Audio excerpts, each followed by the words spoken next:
29 दिसंबर को वाराणसी में मुनक्किद होने वाली summit one district one product के तहत जिला बाराबंकी की नुमाइंदगी के लिए बाराबंकी इंतजामिया ने सैदपुर के बुनकर मुनीर को मुंतखब किया है।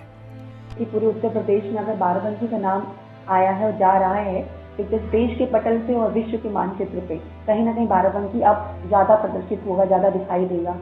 यहाँ के लोगों को उद्यमों में तो बढ़ावा मिल ही रहा है बैंकों की मदद से, जिला उद्योग केंद्र की मदद से, साथ ही इनके प्रोडक्ट को एक अच्छा बाजार मिलने की भी संभावना है।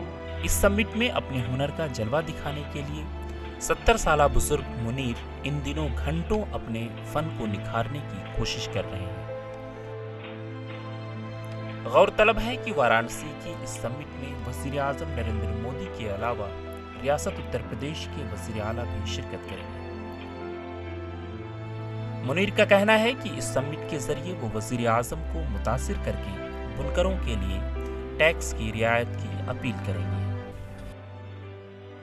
वहाँ तो हम यही कोशिश करेंगे कि हम अपने हुनर को उजागर करें और सरकार जाने कि इसमें कैसे बनता है, क्या होता है, और उस हिसाब से हम लोग बहुत परेशान हैं। हम बुनकर फाका कसी पे दहाने पर खड़ा है, तो कम से कम जीएसटी अगर सरकार हमारी मंत्री जी खत्म कर दें, प्राइम मिनिस्टर साहब, तो हम लोगों को काफी राहत मिल सकती है।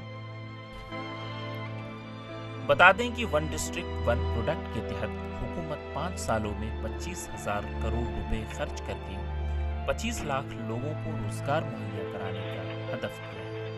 ईटीवी भारत के लिए बाराबंकी से मोहम्मद उमैर की रिपोर्ट।